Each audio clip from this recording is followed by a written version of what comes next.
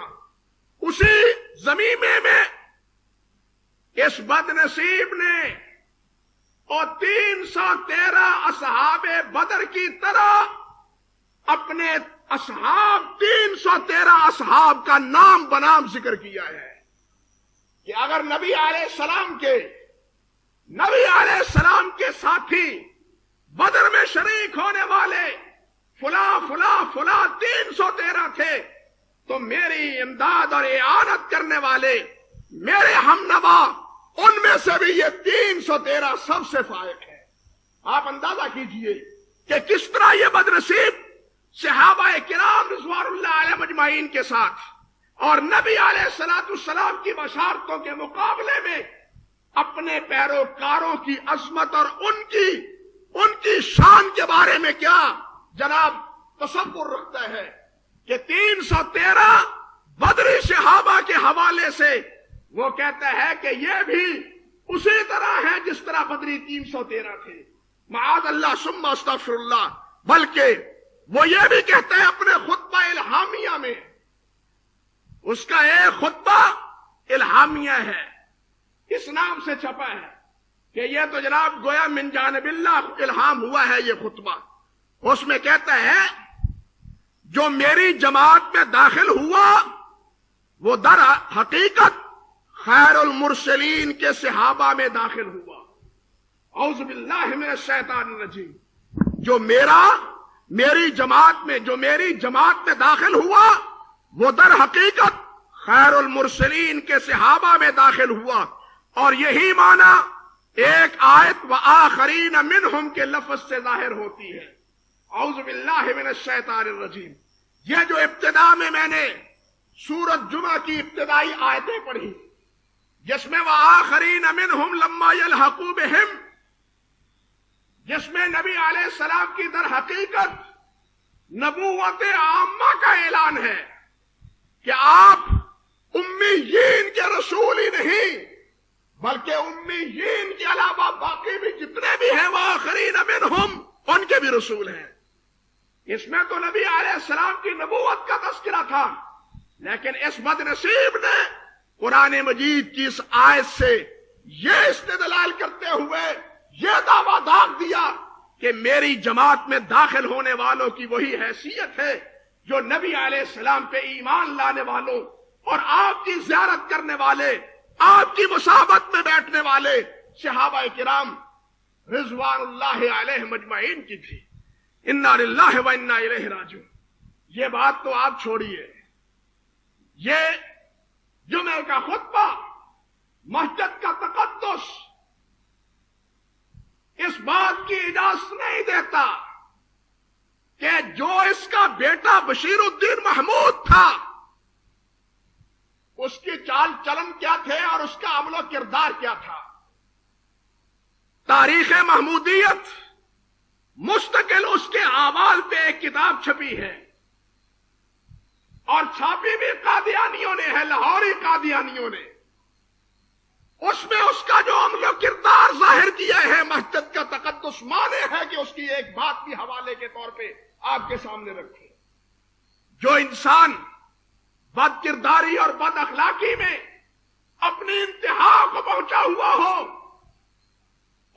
وہ بیٹا ہو اور غلام احمد کا دوسرا خلیفہ ہو، جناب جب اس کا یہ عمل و کردار ہے تو آپ بتلائیے ان نجس وجودوں کو ان نفوس قدسیہ پہ قیاس کرنا اور ان سے تشبیہ دینا، اسی طرح کا قرار دینا، بتلائیے اس سے بڑی دریدہ دہنی اور اس سے بڑی گستاخی صحابہ کرام کی اور کیا ہو سکتی ہے۔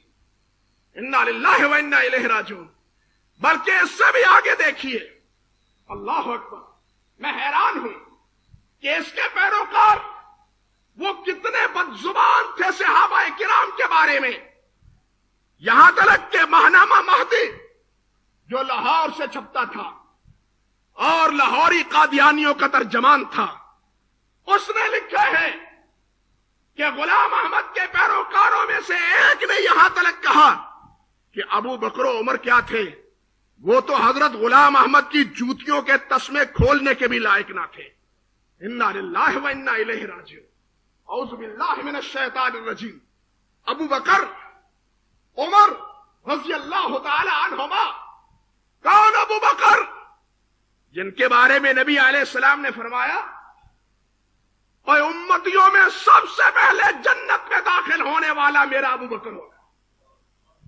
انبیاء کے بعد دروازہ کھٹکھٹانے والے جنت کا سب سے پہلے محمد مصطفیٰ صلی اللہ علیہ وسلم، اور جنت میں سب سے پہلے داخل ہونے والے مسند امام احمد، جامع ترمذی اور اسی طرح فضائل ابی بکر اشاری، ان میں نبی علیہ السلام سے بسند صحیح روایت ہے کہ آپ نے فرمایا کہ سب سے پہلے جنت میں داخل ہونے والا ابو بکر ہے رضی اللہ تعالی عنہ۔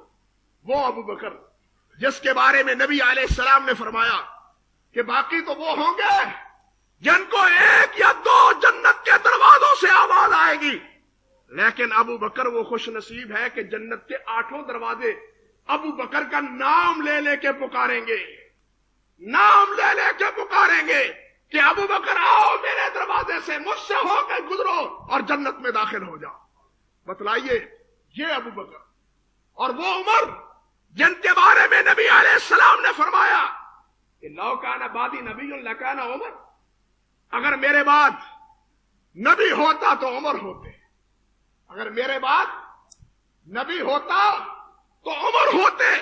اب ان دونوں کے بارے میں قادیانی یہ ہرزہ سرائی اور بکواس کرتے ہیں، کہتے ہیں کہ یہ دونوں ابو بکر و عمر کیا تھے، وہ تو حضرت غلام احمد کی جوتیوں کے تسمے کو کھولنے کے بھی لائق نہ تھے۔ انا للہ و انا الیہ راجعون۔ نبی علیہ السلام جاتے ہوئے اپنے مصلی پہ ابو بکر کو کھڑا کر کے جائیں، نبی علیہ السلام فرمائے کہ میں نے تمام کے احسانات کا بدلہ چکا دیا، لیکن ابو بکر کے احسانات کا بدلہ میں نہیں چکا سکا۔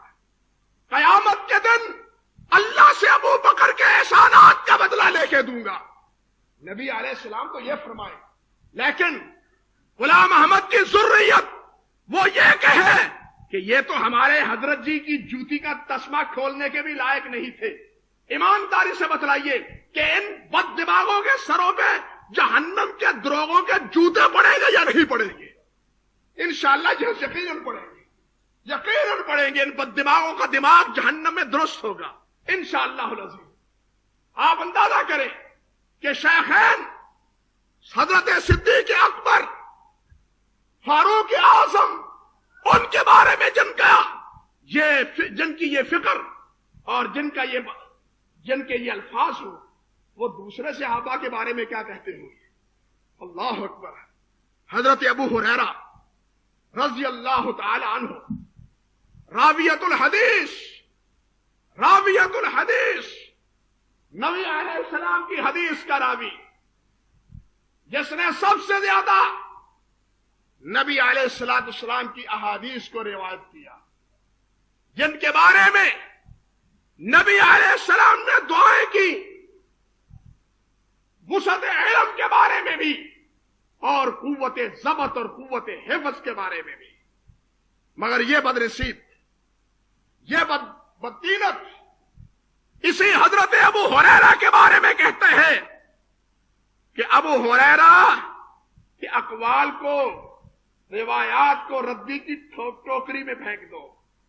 اعوذ باللہ من الشیطان الرجیم. ابو ہریرہ نادان اور غبی انسان تھا، معاذ اللہ ثم استغفر اللہ. اندازہ کیجئے کہ سیدنا ابو ہریرہ رضی اللہ تعالی عنہ کے بارے میں غلام احمد قادیانی کے تاثرات کیا ہیں. حضرت علی رضی اللہ تعالی عنہ، جن کے بارے میں، جن کی عظمت، جن کا مقام کسی مسلمان سے مخفی نہیں. نبی علیہ السلام نے ارشاد فرمایا، آپ نے یہ بات فرمائی کہ انت منی بمنزلت ہارون من موسیٰ الا انہ لا نبی بعدی. فرمایا کہ علی وہ ہے کہ ان کو میرے ساتھ وہی نسبت ہے جو حضرت ہارون کو حضرت موسیٰ سے تھی. جس طرح حضرت ہارون اور حضرت موسیٰ علیہ السلام بھائی تھے، گویا علی یہ بھی میرے بھائی ہیں، الا انہ لا نبی بعدی. لیکن کان کھول کے سن لو کہ میرے بعد نبی نہیں ہے. موسیٰ علیہ السلام طور پہ چلے گئے، ہارون علیہ السلام نبی تھے. انہوں نے ان کے منصب کو آگے بڑھایا اور لوگوں تک ان کے پیغام کو پہنچایا. لیکن فرمایا کہ میرے باپ علی نبی تو نہیں ہیں، مگر انہیں میرے ساتھ وہی نسبت ہے جو حضرت ہارون کو حضرت موسیٰ کلیم اللہ علیہ السلام سے نسبت تھی.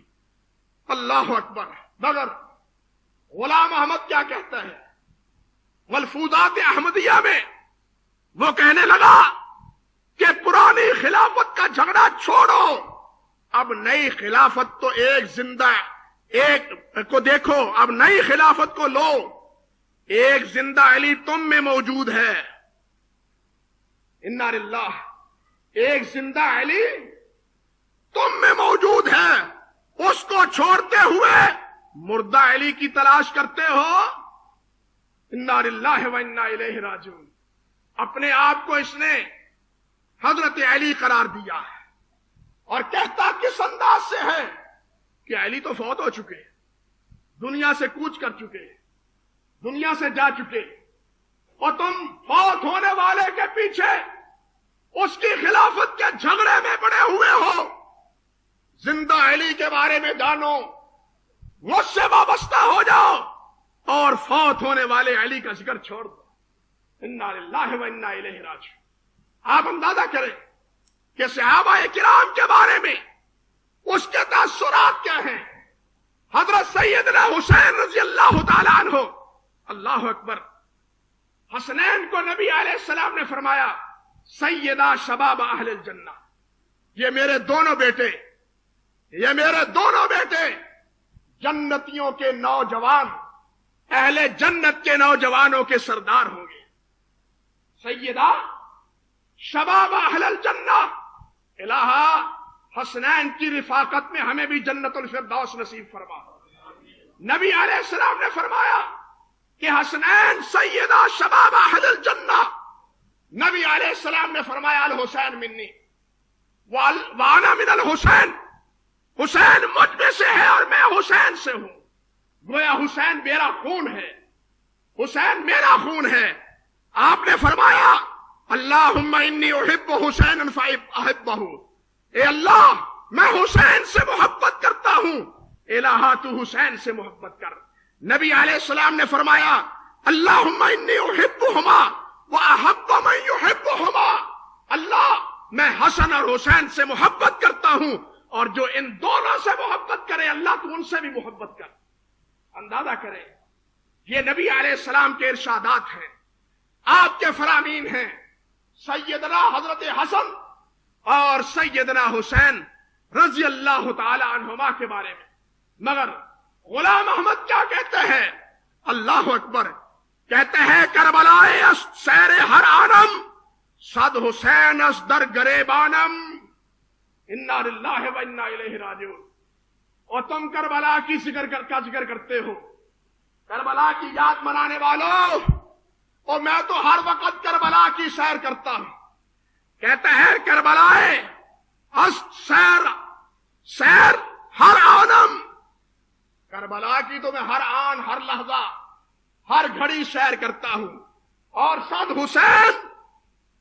حسین اس در گریبانم، تم ایک حسین کو کہتے ہو، وہ 100 حسین میری جیب میں ہیں، انا للہ و انا الیہ راجعون۔ ایک حسین کو روتے ہو، 100 حسین میری جیب میں ہیں۔ یہ حسین سے بھی اپنے آپ کو افضل، حضرت علی جیسا اپنے آپ کو کہنے والا، ابو بکر و عمر کو اس کی ذریت اس قابل نہیں سمجھتی کہ وہ غلام احمد کے تسمے کو بھی کھولے، معاذ اللہ ثم استغفر اللہ۔ بتلائیے جو یہ فکر رکھنے والی جماعت اور جو حلقہ ہو، کیا وہ مسلمانوں کا حلقہ شمار ہو سکتا ہے؟ مسلمانوں میں ان کا شمار اور مسلمانوں کے اعتبار سے ان کی مراعات، یہ ملک کے آئین سے بھی غداری ہے اور اسلام سے بھی غداری ہے۔ یعنی اہم مناصب پہ ان کی ذمہ داری، یہ ملکی آئین سے بھی غداری اور اسلام سے بھی غداری ہے۔ بھائیوں، اس گروہ کو سمجھنے کی ضرورت ہے۔ یعنی مذہبی لبادے میں پوری ایک سیاست جس کا تصور میں آئندہ انشاءاللہ عرض کروں گا بھی، یہ تو ہے نا صحابہ کرام۔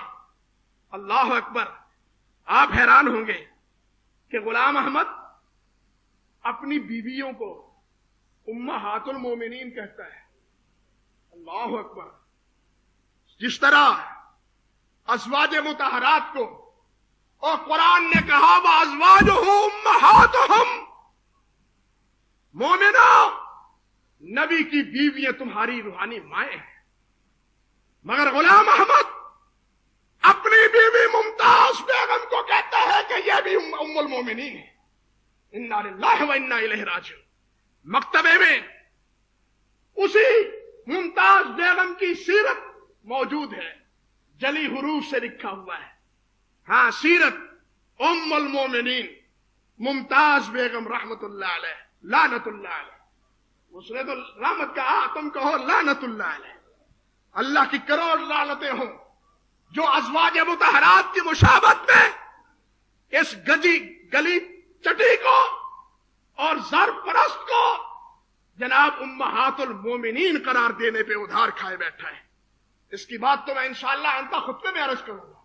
اللہ سبحانہ و تعالی ہمیں انبیاء کرام علیہ السلام اور نبی علیہ السلام کے صحابہ، آپ کے اہل بیت، آپ کے ازواج مطہرات، ان سے پیار و محبت اور الفت کی توفیق عطا فرمائے اور ان کا مقام اور ان کا مرتبہ سمجھنے کی توفیق عطا فرمائے، اور اس کے ساتھ ساتھ قادیانی اور اس کی ذریت کو سمجھنے کی بھی اللہ ہمیں ہدایت دے۔ آج تک ہم نے یہی سمجھا کہ شاید مسلمانوں طرح کا ہے، یہ بھی ایک گروہ ہے۔ خبردار، یہ مسلمانوں کا گروہ نہیں ہے۔ اہل کتاب وہ تو ایک سچے نبی کو مانتے ہیں، یہودی ہوں یا عیسائی ہوں۔